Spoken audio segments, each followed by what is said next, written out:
Puram. I have created an activity using Python.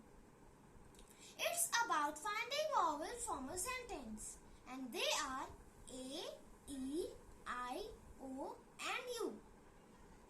I got this idea in my mind keeping primary students' requirement in English language.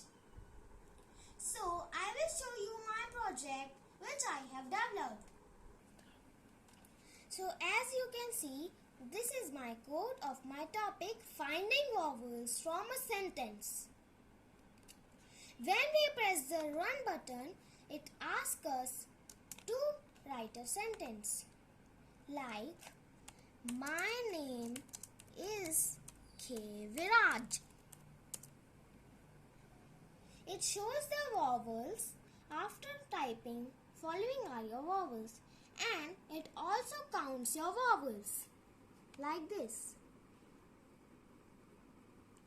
Now I will type another sentence.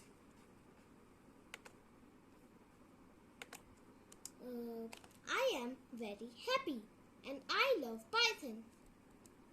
I am very happy and I love Python.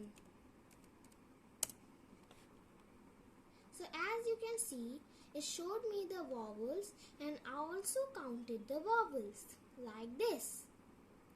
Hope you all like it. Thank you.